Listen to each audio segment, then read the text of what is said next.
Supreme court ने सोमवार को मदरसों को लेकर 2 फैसले दिए। पहला, केंद्र और राज्य सरकार के मदरसे बंद करने के फैसले पर रोक लगा दी।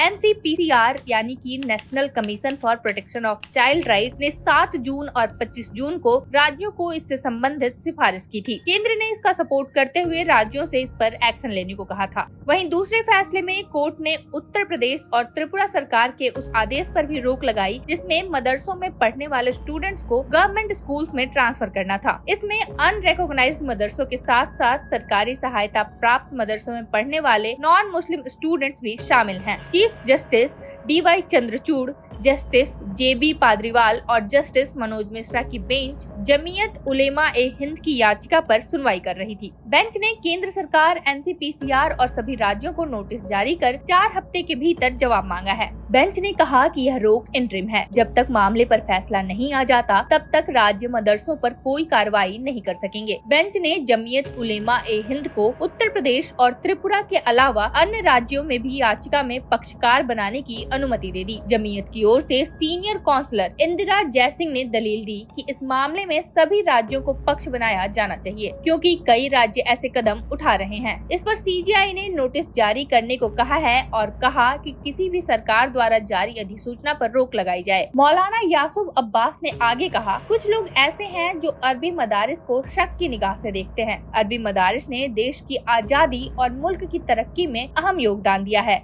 NCPCR ने पिछले दिनों सभी स्टेट्स और यूनियन टेरिटरीज के मुख्य सचिवों को पत्र लिखकर सभी मदरसों को सरकार की ओर से मिलने वाली फंडिंग और मदरसा बोर्ड को बंद करने की सिफारिश की थी। NCPCR प्रमुख प्रियंका कानूनगो ने आयोग को रिपोर्ट आस्था के संरक्षक या अधिकारों के उत्पीड़क बच्चों के संवैधानिक अधिकार बनाम मदरसा के संबंध में सभी राज्यों और केंद्र शासित प्रदेशों के मुख्य सचिवों और प्रशासकों को पत्र लिखा था। इसमें मदरसा बोर्डों को बंद करने, गैर मुस्लिम बच्चों को RTE स्कूलों में शिफ्ट करने की मांग की गई थी। NCPCR ने कहा, मदरसों में शिक्षा के अधिकार कानून का पालन नहीं हो रहा। NCPCR ने 12 अक्टूबर को कहा था कि राइट टू एजुकेशन एक्ट 2009 का पालन नहीं करने वाले मदरसों की मान्यता रद्द हो और इनकी जांच की जाए। भारतीय संविधान में धार्मिक और भाषाई अल्पसंख्यकों को अनुच्छेद 29 और 30 में विशेष अधिकार दिए गए हैं। अनुच्छेद 31 के तहत सभी अल्पसंख्यकों को धर्म या भाषा के आधार पर अपनी पसंद के आधार पर अपनी शैक्षणिक संस्था को स्थापित करने का अधिकार है। संविधान में अल्पसंख्यक शब्द को परिभाषित नहीं किया गया है। शैक्षिक रूप से पिछड़े अल्पसंख्यकों के लिए गहन क्षेत्रीय कार्यक्रम मदरसा शिक्षा आधुनिकीकरण वित्तीय सहायता योजना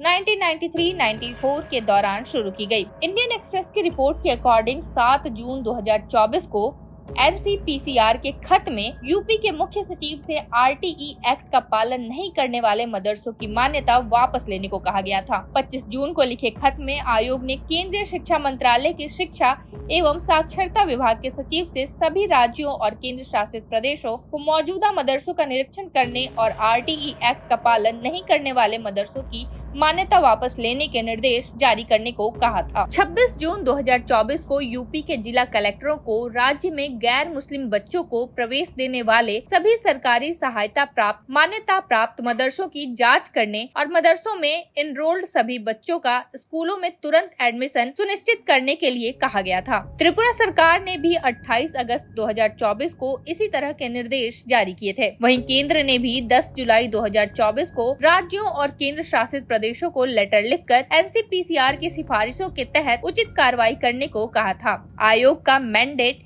यह सुनिश्चित करता है कि सभी कानून, नीतियां, कार्यक्रम और प्रशासनिक तंत्र भारत के संविधान में निहित बाल अधिकार के प्रावधानों के साथ साथ संयुक्त राष्ट्र कन्वेंशन के बाल अधिकारों के अनुरूप भी हों। यह शिक्षा का अधिकार अधिनियम 2009 यानी कि राइट टू एजुकेशन एक्ट 2009 के तहत एक बच्चे के लिए मुफ्त एवं अनिवार्य शिक्षा के अधिकार से संबंधित शिकायतों की जांच करता है। यह सेक्सुअल क्राइम से बच्चों के संरक्षण अधिनियम 2012 यानी कि protection of children from sexual offence यानी कि पॉक्सो एक्ट 2012 के एग्जीक्यूशन की निगरानी करता है। आयोग ने आस्था के संरक्षक या अधिकारों के विरोधी बच्चों के संवैधानिक अधिकार बनाम मदरसे नाम से एक रिपोर्ट तैयार करने के बाद ये सुझाव दिया था। आयोग ने कहा था कि मदरसों में पूरा फोकस धार्मिक शिक्षा पर रहता है, जिससे बच्चों को जरूरी शिक्षा नहीं मिल पाती और वे बाकी बच्चों से पिछड़ जाते हैं। राज्य सरकार ने सुप्रीम कोर्ट में कहा कि state council of education research and training syllabus के अनुसार मदरसों में मेन स्ट्रीम सब्जेक्ट सिर्फ 8वीं तक पढ़ाए जाते हैं। 9वीं और 10वीं में मेन स्ट्रीम सब्जेक्ट्स पढ़ाना कंपलसरी नहीं है।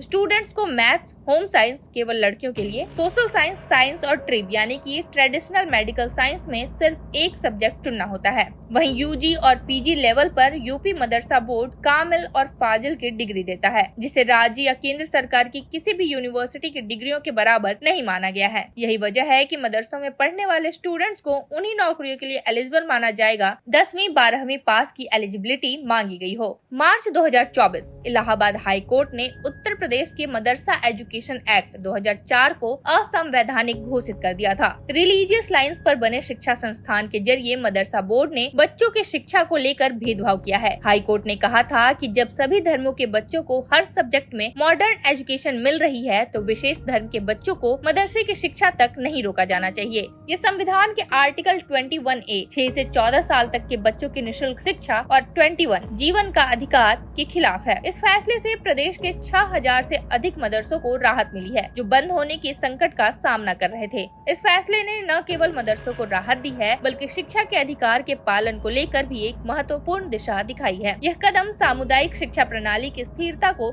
सुनिश्चित करने में सहायक साबित होगा।